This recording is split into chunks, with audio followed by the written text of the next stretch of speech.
안녕하십니까. 반갑습니다. 여러분들과 함께 주택관리실무, 공동주택관리실무 과목을 같이 공부할 김성환 강사입니다. 잘 부탁드립니다. 자, 여러분들을 합격으로 안내하겠습니다. 자, 오늘 이제 첫 시간인데요. 이 공동주택관리 과목이 어떤 과목이고, 우리 이제 주택관리사보 자격시험에서 그 2차 시험의 위치나 또 여러분들께서 이제 커리큘럼 어떻게 이렇게 학습 계획을 잡고 가셔야 되는지 간단하게 진행을 하도록 하겠습니다. 우선 첫 번째로 이 공동주택 관리 실무가 속해 있는 이 2차 과목은 1차 과목과는 조금 다르게 주관식이라고 하는 부분이 있다라는 거죠. 여러분들께서도 이제 공부를 하시다 보면 이 주관식 공부를 어떻게 해야 되는지에 대해서 많이 질문을 하십니다. 자, 이러한 부분들 이제 살펴보도록 하고요. 그리고 지금 이 제 과목인 이 공동주택 관리 실무라고 하는 것이 어떤 내용으로 전체적으로 이루어졌는지 이 과목을 소개하도록 하죠. 자, 우선 이 2차 시험이 이제 주관식으로 되어 있는데요. 이 주관식은 이제 아직까지는 이 서술형이 아니고 단답 기입형이기 때문에 어떤 용어라든지 또 내용 중에 숫자 이런 것들이 답으로 이루어지는 경우가 많습니다. 자, 그렇다고 그래서 이것만 별도로 학습하시는 데는 좀 부담이 있어요. 그래서 이 주관식 부분을 잘 하려면 그 학습 기간이 좀 길어야 돼요. 그러니까 자주 봐야 됩니다. 또 바꿔 얘기하면 이렇게 이제 회독을 늘려야 되는데 이렇게 이제 다회독을 하려면 실제 이제 여러분들께서 이 책이 이렇게 두꺼운데 이거 한 번 공부하는데 2달 이상이나 걸리는데 어떻게 많이 읽습니까? 더 중요한 건 1차 공부도 해야 되는데 이런 말씀들을 많이 합니다. 자, 그래서 요 회독을 위해서는 그 학습과 관련된 커리큘럼을 잘 짜셔야 돼요.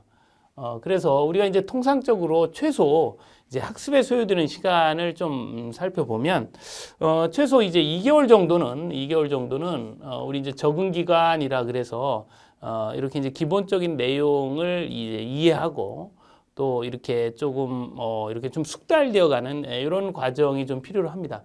그래서 이렇게 이제 기본 과정에서 이렇게 정리를 좀 하시고 그리고 나서 요 내용을 가지고 이제 문제풀이 과정을 진행을 할 텐데 이것도 마찬가지로 약 2개월 정도의 문제풀이 과정을 진행을 할 거예요.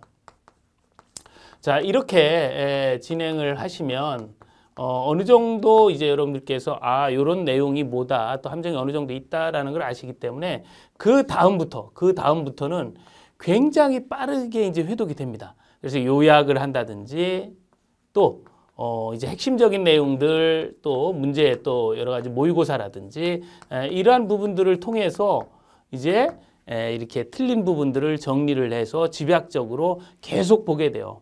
이런 과정을 쭉 진행하시다 보면 이 회독수가 이제 급격히 늘어나게 됩니다. 자, 이렇게 되면서 주관식 부분의 그 용어나 이 숫자가 이제 눈에 들어오기 시작하는 거예요. 그렇기 때문에 처음부터 그러니까 이 주관식 문제를 공부하기 위해서 용어나 숫자를 공부하는 것이 아니고 오랫동안 하다 보면 자연스럽게 이게 들어온다. 이렇게 그러니까 접근을 달리 하셔야 돼요. 처음부터 이걸 주관식 위주로 공부를 하겠다 이게 아니고요. 실제 요 회독수를 늘리는 게 관건이고 전체적으로 중요한 이야기인데 그렇게 하기 위해서는 이런 과정이 필수적으로 필요하다라는 거죠. 이렇게 해서 진행을 합니다. 우리 이제 주택관리사보 자격시험은 제가 이제 마라톤 같다 이런 표현들을 많이 하는데요. 이 주택관리사보 자격시험이 어렵습니다. 쉽지 않아요. 그런데 꾸준하게 마라톤 하듯이 꾸준하게 시간이 걸리더라도 꾸준하게 하셔서 결승점에 통과하시면 합격을 하는 거예요. 100m 달리기나 뭐 이런 단거리가 아닙니다. 그렇기 때문에 뭐 특출난 에너지의 힘이 필요로 그러한 어떤 능력을 필요로 하는 건 아니에요, 사실. 꾸준함이 필요합니다. 꾸준하려면 실제 여러분들 뭐 마음가짐 다 돼 있죠. 실제 더 중요한 건 오히려 이제 건강이 아닌가 뭐 이렇게 생각을 합니다. 실제로 이제 건강 때문에 이제 마지막에 건강을 해쳐서 이렇게 이제 실패하는 경우도 종종 봤습니다. 그래요. 그래서 일단 여러분들께서는 이 시험 자체는 이렇게 그렇죠. 누구나 할 수 있는 이런 쉬운 유형의 시험이지만 인내와 끈기가 필요한 이 마라톤과 같은 시험이다. 이렇게 이제 정리를 하시면 이렇게 일정 과정을 소화를 해야지 주관식, 물론 이제 객관식도 마찬가지죠. 소화가 될 수 있다라는 거죠.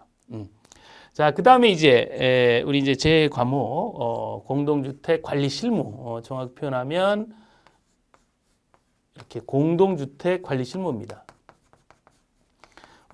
이렇게 이제 표현을 하고 있는데요. 요 시험 과목은 우리 이제 주택이라고 하는 것이 이제 세부적으로 보면 주택도 있고 뭐 공동주택, 단독주택 뭐 여러 가지가 있고 뭐 여러 가지가 있는데요. 예전에는 공동주택만 의무적으로 관리를 했었어요. 요즘은 주택과 주택 건축물, 이제 주상복합이라고 하는 것도 의무적 관리 대상이긴 하지만 그 시험 과목을 주택관리 실무라고 하지 않고 공동주택 관리 실무라고 표현을 하고 있다라는 겁니다. 자, 그래요. 그래서 이 과목은 어떻게 구성이 되는지 그 내용을 또 살펴보도록 할 겁니다. 그래서 어떤 내용이 있는지를 알아야지 이제 여러분들이 이제 접근하시는데 훨씬 더 수월을 할 수가 있을 거예요. 자, 공동주택을 관리하는 겁니다. 그죠? 실무라고 하는 것은 현장에서 일어나는 일이기 때문에 가장 좋은 실무는 현장에서 하시는 게 좋아요. 근데 이제 이게 기간과 어떤 내용을 집약적으로 하기가 어렵지 않습니까? 현장에서는. 또 시간도 많이 걸리고. 그렇기 때문에 이 실무 과목은 이 실무를 많이 소양한 분으로부터 이렇게 간접 경험을 하는 것이 이제 우선 아주 중요한 이야기가 될 수 있고요. 이 공동주택 관리와 관련된 부분에서는 이렇게 책으로 사실은 이렇게 이야기될 수 있는 건 아닙니다. 현재 현장에서 일어나는 일들을 모아놓은 것, 그게 이제 실무가 되기 때문에 어떻게 보면 이 과목 특징을 이야기할 때 너무 광범위하다, 뭐 이런 이야기들을 많이 하죠. 이러한 광범위한 과목인 공동주택 관리 실무를 여러분들 이제 공부하시기 위해서 되도록이면 이렇게 조력을 좀 받으셔야 돼요. 반드시. 그러니까 다른 과목은 그렇게 이야기하잖아요. 뭐 독서실 같은 데 들어가서 도서 같은 데 들어가서 뭐 드립다 팝니다. 그럼 뭔가 보여요, 파면. 근데 실무는 아무리 파도 없습니다. 아무리 파도 없어요. 그래서 광범위하기 때문에 이렇게 시험에 나올 부분과 그렇지 않을 부분들, 또 이번 시험에서 어떤 실무적인 상황, 이런 것들을 반드시 같이 할 수 있도록 해야 돼요. 자, 그러면 이제 어떻게 구성이 되었는지 좀 살펴볼까요? 실무 과목 구성을 좀 보도록 합니다. 우리가 이제 공동주택이라고 하는 부분들, 뭐 여러분들 이제 주변에서 이제 많이 봅니다. 그죠? 많이 봅니다. 이렇게 이제 공동주택이 이렇게 있어요. 그죠? 여기 보면, 이렇게 공동주택 아파트가 있죠? 아파트가 있습니다. 이렇게 이제 공동주택도 있고, 또 여기 뭐 정문 있고, 옆에 보면 뭐 상가 같은 것도 있잖아요. 그죠? 상가 같은 것도 있고, 또 뭐 이렇게 좀 더 이렇게 보면 경비실 같은 것도 있고요. 그죠? 경비실 같은 것도 있고, 또 이쪽에 보면 뭐 크게 좀 관리사무소 같은 것도 있습니다. 그죠? 관리사무소도 있고, 이 안에 뭐 놀이터도 있고 경로당도 있고 이제 많은 이제 뭐 시설들이 있죠. 그죠? 여기에 뭐 놀이터도 있고, 뭐 주차장도 있고, 뭐 또 이 지하에는 또 많은 설비 같은 것들도 있고, 뭐 이렇게 있습니다. 자, 이런 것들을 이제 관리하는 건데요. 관리 실무라고 하는 것은 우리 이제 법률적으로 이야기할 때 이렇게 이야기합니다. 공동주택 단지라는 표현을 써요. 이렇게 주택 단지 이런 표현을 씁니다. 그래서 요 단지라고 하는 게 뭐냐면 이 주택뿐만이 아니라 뭐 경비실, 어린 놀이터, 관리사무소, 상가 이런 뭐 설비 이런 것들이 같이 있다라는 거죠, 그죠? 그게 이제 단지예요, 그죠? 이렇게 같이 있는 이런 표현을 단지라고 하고 이 공동주택 단지를 이렇게 이제 풀어서 이야기하면 세 가지 형태로 이야기할 수가 있어요. 하나는 공동주택이고요. 또 하나는 뭐 이러한 관리사무소나 경비실 뭐 이런 것들 이걸 이제 우리는 부대시설이라고 합니다.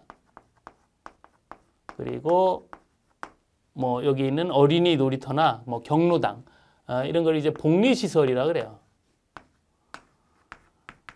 자, 이 공동주택 단지가 이렇게 이제 구성이 되어 있기 때문에 공동주택 단지를 관리한다라는 건 이것들을 관리한다 그 얘기죠.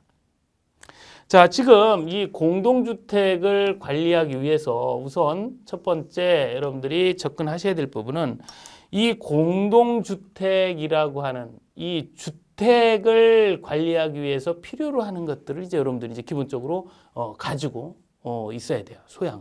그래서 이 공동주택이라고 하는 것과 관련해서 아주 기본이 되는 공동주택의 정의라든지 또 주택을 관리하는 방법이라든지 또 이 공동주택을 누가 관리할 거냐라든지 아주 이제 기본적인 내용들 이걸 이제 배우게 됩니다. 이게 여러분들 1단원에서 공부를 하게 되고 이렇게 1단원에서는 이제 표현을 공동주택 관리의 개요 뭐 이런 형태로 이야기를 합니다. 그죠?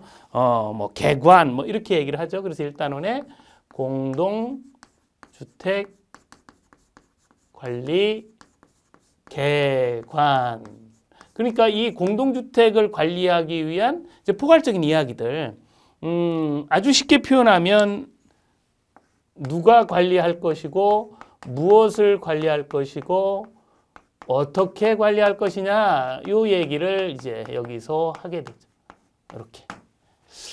그래서 1단원에서 이 공동주택 단지를 누가 무엇을 또 어떻게 관리하는지에 대한 기본적인 개념을 공부를 하는 거예요. 여기 좀 이야기를 해보면 누가 관리합니까? 관리 주체라 그래요. 그죠? 무엇을 관리합니까? 공동주택, 주택 관리하죠. 그죠? 어떻게 관리합니까? 혹시 아시는 분이 있을 거예요. 뭐 자치관리, 뭐 의탁관리, 뭐 이런 겁니다. 그렇죠? 요런 내용을 이제 기본적으로 공부를 하게 되고요. 그 다음에 이 공동주택과 관련해서 이제 전체적으로 단지 내에 있는 것들 이제 하나하나의 강론을 이제 배우게 되는데 두 번째 측면에서는 이제 이게 이제 총론 역할을 했다면 두 번째는 이제 강론, 뭐 각칙, 뭐 이렇게 될 수가 있어요. 그래서 이제 관리하는 대상을 하나하나 이제 풀어봅니다. 그럼 이제 이 안에 있는 것들 이제 하나하나 보시면 돼요. 첫 번째, 그렇죠. 공동주택에는 누가 거주를 해요? 입주자가 거주를 하죠. 그래서 입주자 관리, 자 이런 측면에서 두 번째 접근하는 거예요. 그래서 여기서는 이제 뭘 배우냐면 입주자들이 지켜야 되는 규범 약속이라고 하는 관리와 관련된 규약, 규범 약속 뭐 이런 거 또 의사결정할 때 본인들이 직접 하지 않죠. 대의기구, 뭐 입주자 대표회의 같은 거 구성합니다. 그러면 입주자 대표회의는 어떤 것들이 있는지 이러한 내용들을 이제 학습하는 것이 입주자 관리가 돼요. 이제 세부적으로 들어가서는 뭐 입주자 간 분쟁이 있다. 그럼 어떻게? 분쟁 조정은 또 어떻게 할 것이냐? 또 층간소음이 있다. 이거 어떻게 할 거냐? 이제 세부적 들어가서 이제 학습을 하겠지만 기본적으로 이 실무라는 과목이 어떻게 구성이 됐는지 그 내용을 지금 이제 보고 계신 겁니다. 자, 두 번째로 이제 이렇게 강론 두 번째로 자, 무엇을 관리하느냐 이런 측면에서 이제 업무적인 측면에서 보면 요 단지 내에서만 일어나는 일을 하진 않아요. 실제로 이제 요 관리사무소에 계셨던 소장님이 그렇죠. 시청에 다녀왔다. 뭐 이런 얘기를 합니다. 그죠? 이렇게 이제 행정관청과의 대외 업무 이러한 부분들도 실제 진행이 되고 있어요. 이걸 이제 대외 업무 관리 이런 표현을 쓰고 여기에서는 이제 우리 생활과 아주 밀접한 부분들 뭐 가령 이런 거죠. 거실 뭐 방 이런 것들이 이제 시간이 오래 지나다 보니까 어때요? 굉장히 협소해지잖아요. 그죠? 그래서 거실을 확장하고 싶어요. 그러면 무조건 막 이렇게 파손하고 막 이러시면 안 되죠. 정해진 절차가 있습니다. 시장군수구청장에게 뭐 신고하고 허가 받고 이런 이제 절차가 있단 말이죠. 이런 절차와 관련해서 대외 업무를 해야 되고 또 뭐 이런 거 있죠. 이제 예전에는 주차 공간이 좁지 않았는데 이렇게 아이들이 자라면서 차도 한 대씩 더 사고 하니까 주차 공간이 적어지죠. 그럼 이 주차 공간 어떻게 할 거냐? 뭐 어디에 이고 있을 수는 없고 그러니까 뭐 어린 놀이시설이나 녹지공간 이런 거 일부를 주차 공간으로 이제 바꾸게 됩니다. 이렇게 용도를 바꾸게 되는데 이런 업무가 실제로 많이 일어나거든요. 이런 업무를 어떻게 할 것이냐, 이런 어떤 행위, 이런 것들에 관련된 이야기들이죠. 그래서 이런 거 할 때 뭐 시장한테 허가를 받는다든지 이러한 부분들과 관련해서 대외 업무 관리적인 측면이 이제 검토가 되고요. 자, 세 번째 보실 부분은 이 입주자하고 여기는 관리사무소하고 이렇게 이제 업무를 병행을 합니다. 그러면 이 관리사무소에서 이 입주자를 위해서 이제 열심히 일을 하겠죠.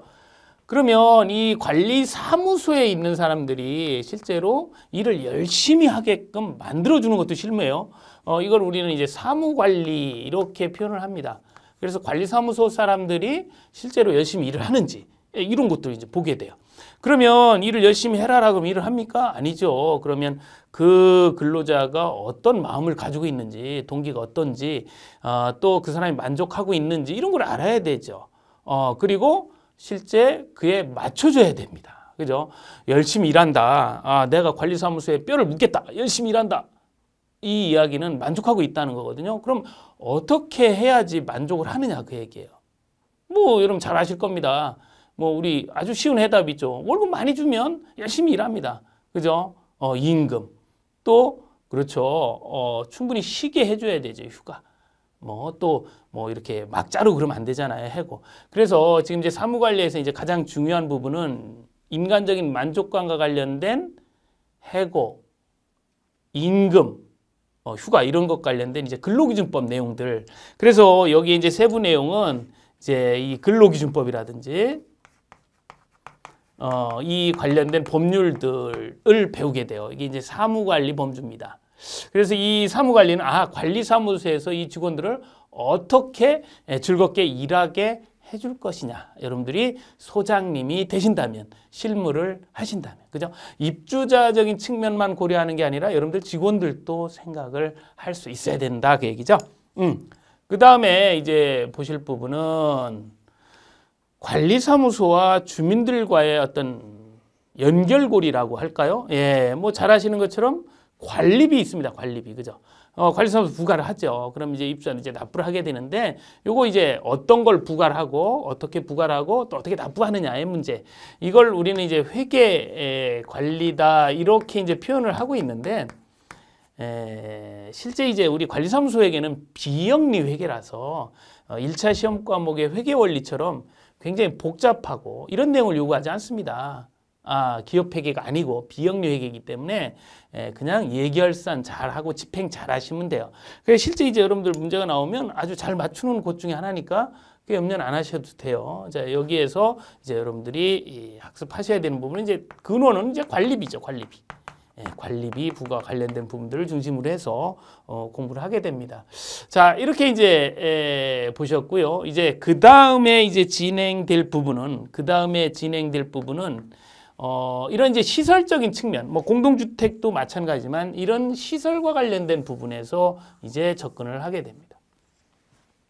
그래서 이러한 시설이 조금 지나면 이제 기본적인 근간은 그거죠. 기능이 점점점 저하가 됩니다. 불편하죠. 위험하죠. 그냥 두면 어떻게 돼요? 안 되죠. 기능을 회복시켜야 돼요. 어떻게 할 것이냐? 요 이야기를 이제 지금부터 이제 또 배워요. 어떻게 보면 여기는 이제 사무실에서 주로 일어난다 보게 되면 여기서부터는 현장을 나간다. 이렇게 이제 볼 수가 있어요. 그래서 기능 저하된 내용을 어떻게 하라느냐? 들여다보니까, 점검해보니까, 그렇죠. 기능을 어떻게 회복을 했느냐? 고쳤다 그 얘기죠. 보수. 이렇게 해서 기능을 회복시켰다. 근데 들여다보니까 답이 잘 안 나와요. 좀 많이 고장난 모양이에요. 기능이 많이 떨어졌어요. 그러면 전문가 이야기를 좀 들어봅니다. 이걸 이제 우리는 진단 뭐 이렇게 표현을 해요. 그래서 진단에서 대책까지 수립하는 것을 우리 이제 수선. 좋아요. 지금 전반적으로 기능이 떨어진 부분을 기능을 회복시키는 과정과 관련해서 이제 지금부터 또 공부하는 것도 중요한 실무가 되겠죠. 그죠? 자, 그러면 첫 번째로 공부하는 부분은 뭐냐면 어떻게 기능이 떨어지고 어떻게 회복됐는지 이 내용을 하는 거야. 그래서 기능 회복하는 데 있어서 가장 중요한 보수 수선에 대한 공부를 합니다. 그래서 우리는 이제 여기를 이야기할 때 이렇게 시설 관리를 하기 위한 법적 제도다 이런 표현을 쓰고 있는데 그 얘기는 뭐냐면 어쨌든 결과적으로 이러한 시설이 어때? 기능이 회복돼야 되죠. 그러면 보수와 수선을 통해서 한다고 그랬는데 이걸 우리 법령에서는 보수와 관련해서는 하자보수라는 개념이 있고요. 수선과 관련해서는 장기 수선 계획 뭐 이런 개념이 있습니다. 이렇게 계획도 하자보수 이런 제도와 관련된 이렇게 시설 관리의 법적인 제도를 살펴봐요. 그러니까 기능을 회복시킬 때 그냥 하시는 게 아니라 이렇게 시설관리 법적 제도라고 하는 제도 틀 안에서 하는 거죠. 그러니까 어떻게 보면 요거는 시설관리 하는 데 있어서의 조그만 이 총론이 또 되는 거죠. 총론이 되고 요 총론의 강론 그러면 요런 것들과 관련해서 이제 어떤 것들을 이제 이렇게 점검하고 어떤 것들을 또 이렇게 수선이나 보수를 통해서 기능을 회복시킬 것이냐 이러한 부분들을 살펴보게 돼요. 그래서 그 6번째로 여기에는 이렇게 요 시설물 이러한 시설물 또 건축물 이런 걸 보게 되죠. 이러한 것들의 관리를 들여다봅니다. 이제 여기부터가 다시 또 이제 강론이 되는 거예요. 여기부터가 강론이 되죠. 그래서 건축물, 시설물, 이제 관리. 그러니까 여기에서는 세부적으로 왜 기능이 떨어지느냐. 금이 가서 균열이 생겨서 그래서 떨어지더라. 그래서 어떻게 회복을 했느냐. 그래서 균열 부위를 이렇게 보수 보강을 했다. 그래서 또 비가 새서 그래서 어떻게 했느냐? 방수 처리를 했다. 방송사를 했다. 이런 내용들을 이제 공부를 하게 됩니다. 그런데 그 시설물, 건축물과 관련해서 이제 보게 되고요. 자, 그 다음에 보시는 부분은 설비. 그죠? 이 많은 건축 설비가 있습니다. 이 설비와 관련된 부분에서 이렇게 설비도 기능이 져가지고 기능이 회복되게 되는데 설비의 이 기능 회복과 또 기능 저하 관계 이러한 부분들을 이제 공부하는 곳이 이제 설비 관리예요. 근데 여기는 이제 여러분들이 이제 공부를 하시다 보면 이제 여기서 이제 잠깐 이제 나중에도 이제 그 시험 배분이나 이런 측면에 좀 말씀을 더 드릴 텐데 이 설비 관리가 굉장히 많이 출제가 됩니다. 통상 15문제 이상, 15문제 이상이면 3분의 1이 13문제거든요. 그러니까 정말 많이 나오는 거예요. 정말 많이 나오는 겁니다. 3분의 1 이상. 그러니까 뭐 거의 한 40% 가까이, 30% 넘기고 뭐 이렇게 여기에서 출제가 됩니다. 그렇다 보니까 처음에 공부하실 때 와, 내가 다른 거 잘 모르겠는데 야, 설비 관리 열심히 한번 해보자. 이렇게 생각하시는 분이 많은데 이것도 굉장히 위험한 생각이에요. 물론 이제 해당 부분에서 말씀을 드리겠지만 이 설비 관리만 떼어서 잠깐 좀 말씀을 드리면 많이 나오니까 설비관리 드립답하면 15문제 맞추면 뭐 이거 실무 걱정 없지 않겠느냐 이제 이렇게 생각하기가 아주 쉽거든요. 근데 이 설비관리는요 이렇게 또 들여다보면 우선 이 설비관리는 여러분들 그 시설 개론이라고 하는 과목의 건축 설비 한 달 동안 배우죠. 그 설비의 내용을 그대로 배우고 거기다가 뭐 예를 들어 급수설비다 그러면 수도법, 뭐 오수처리 설비다 그러면 하수도법, 뭐 전기설비다 그러면 전기사업법, 뭐 승강기설비다 그러면 승강기술안전관리법, 소방설비다 그러면 화재예방, 뭐 이 관련된 법률, 뭐 이런 법률이 거기에 더 얹혀집니다. 그러니까 내용은 훨씬 더 많아요. 근데 그거를 실제 이제 전체적인 내용을 우리가 이제 한 바퀴 돌 때 2달 정도 이렇게 이제 공부를 하는데 이걸 이제 접근하기가 쉽지는 않습니다. 자, 어쨌든 이 설비 관리와 관련된 부분을 좀 정리를 해보면 왜 이렇게 어려운지를 좀 보면 물과 관련된 또 열과 관련된 또 우리 이제 기본이 되는 기반이 되는 설비 이렇게 이제 구분을 해보면 물과 관련되는 급수, 버리는 물 배수, 버리는 물은 냄새 나니까 그렇죠. 냄새 안 나게 통기관 같은 거 설치해야 되고 또 이것이 이제 버려지면 이제 오수가 됩니다. 그러면 오수를 그냥 버리면 안 되고 처리해야 되는 설비. 이런 설비가 이제 물과 관련되는 설비고요. 열과 관련해서 냉방, 또 난방, 또 뭐 급탕, 이렇게 냉난방 하고 나면 어때요? 공기 안 좋아지죠? 환기. 이런 설비가 열과 관련된 설비고요. 또 기본이 되는 전기, 가스, 소방, 운송.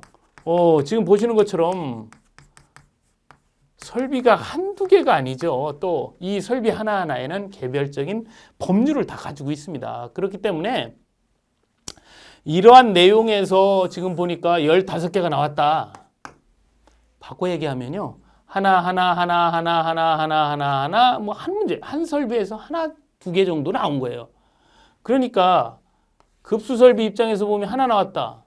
또 전기설비 입장에서 가령 하나 나왔다. 이러면요. 실제 이 전기설비, 전기사업법과 전기설비 이론이 굉장히 많거든요. 뭐 여러분들 잘 아시는 전기기사라고 하는 자격증 알고 계십니까?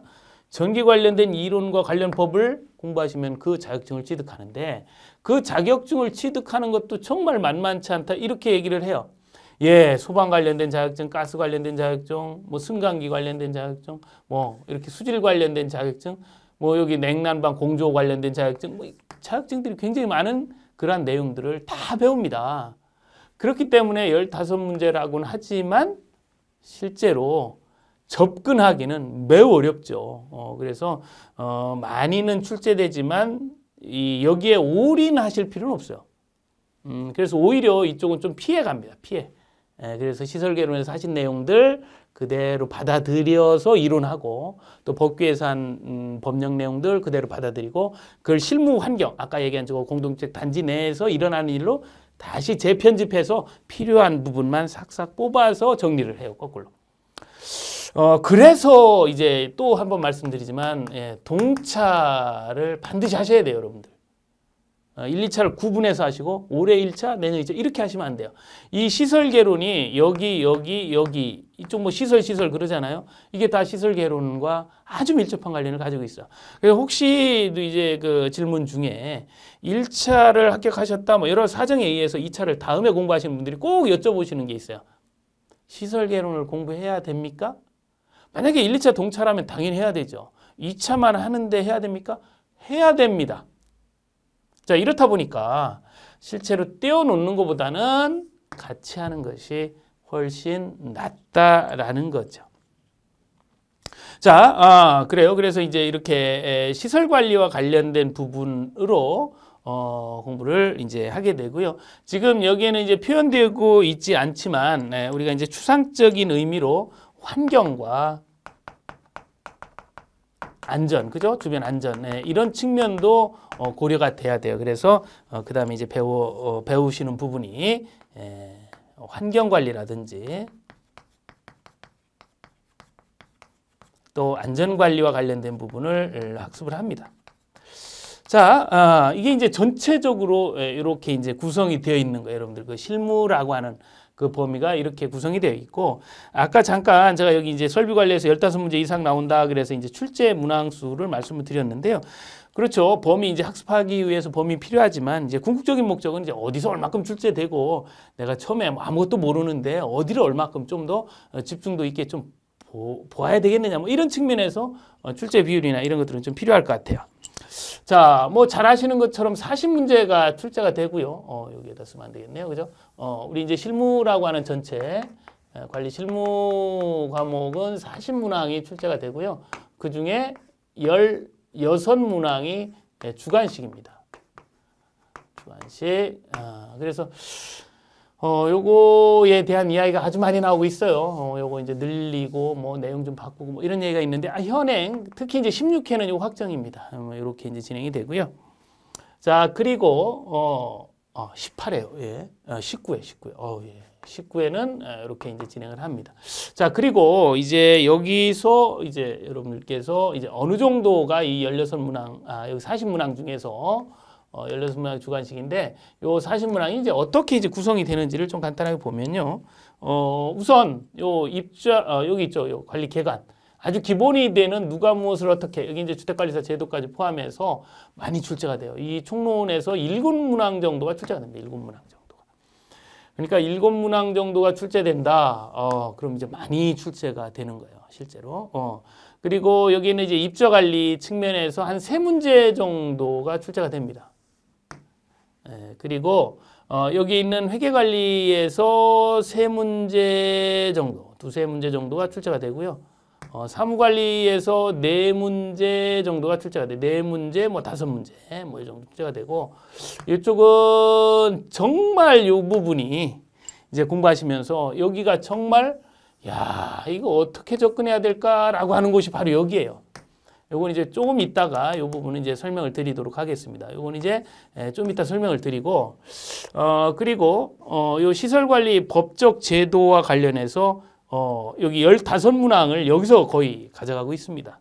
그리고 여기 있는 시설관리 법적 제도 여기에서 4문제에서 뭐 5문제, 6문제 정도가 출제가 돼요.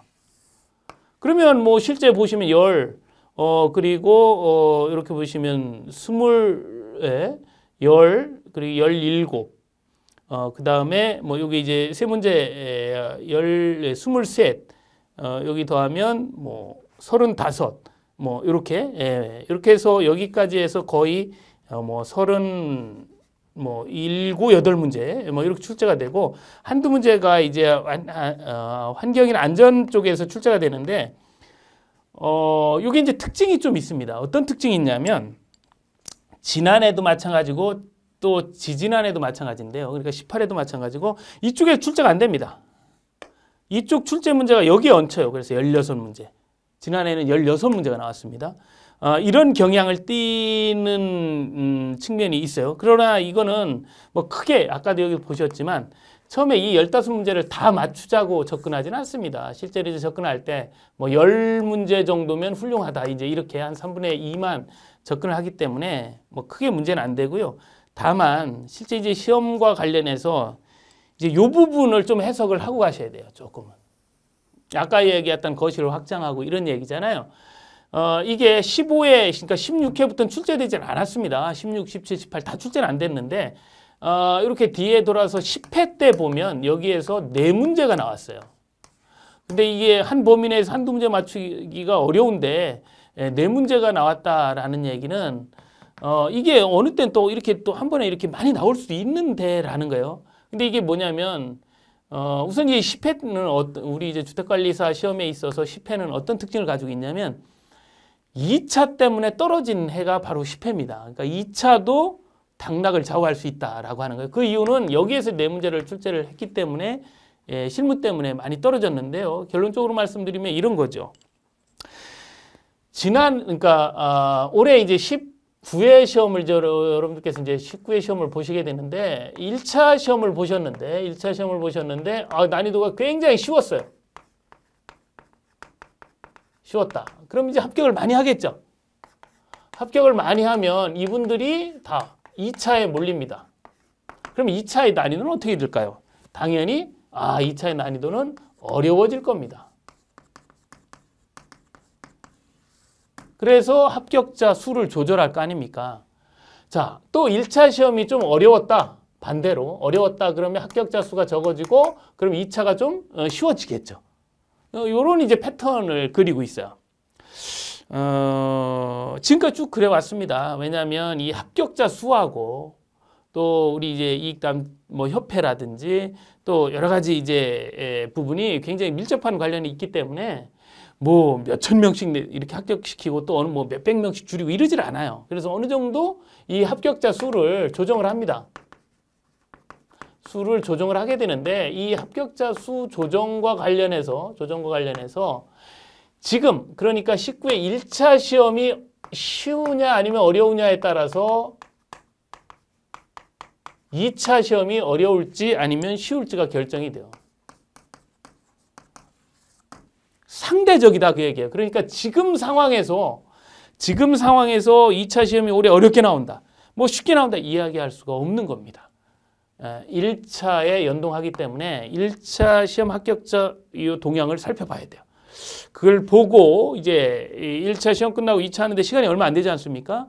그러니까 또 바짝 당겨야 될지 아니면 뭐 어느 정도 해야 될지를 이제 결정을 하게 되는데 그렇다고 그래서 그냥 다 넉놓고 있다가 뭐 1차 시험 합격자 엄청 많아가지고 2차 되게 어렵게 나왔는데 거기 끼지 않으면 안 되잖아요. 그죠? 이럴 수가 있습니다. 우리는 항상 시험을 최악의 경우를 놓고 준비를 해야 되니까 어쨌든 전체적인 내용은 포함해서 전체적으로 여러분들께서 실무 점수 약 한 75점 선에서 여러분들이 무난하게 맞출 수 있도록 이렇게 이제 접근을 하시고 공부를 할 겁니다. 그러니까 여기서 이제 조금 이제 버려지더라도 크게 이제 여러분들 합격과는 이제 무관한 이런 점수가, 그러니까 이렇게 이제 조금 틀리더라도 뭐 충분히 이 정도 맞고 뭐 여러분 60점 이상 맞으면 합격하시니까 그죠? 할 수 있도록 진행을 할 거예요. 자, 전체적으로 이제 과목이 이제 어떻게 구성이 되어 있다. 요 부분과 관련해서 이제 그 전체 시험 동향, 여러분들이 학습 내용 뭐 이런 내용들을 이제 살펴보셨어요. 지금 이제 보신 것처럼 이렇게 시설 얘기도 하고 설비 얘기도 하고 뭐 또 안전 얘기도 하고 또 관리비 회계 얘기도 하고 또 인사관리 얘기도 하고 노무관리 얘기도 하고 뭐 주택법 얘기도 하고 하니까 이게 굉장히 어때요? 뭐 정신이 없습니다. 그래서 다시 한번 말씀드리지만 이거 드립답하면 안 돼요. 그냥 제가 드리는 말씀 그대로 믿고 따라오시면 됩니다. 그렇게 하시면 여러분들은 이제 2차 시험에서 좋은 점수로 이제 합격을 하실 수가 있는 거죠. 자, 이렇게 2차 시험 과목의 구성 간단하게 말씀을 드렸습니다. 이제 본격적인 내용은 이제 다음 시간부터 진행을 하도록 하겠습니다. 자, 본 강의에서 찾아뵙도록 하겠습니다. 수고하셨습니다.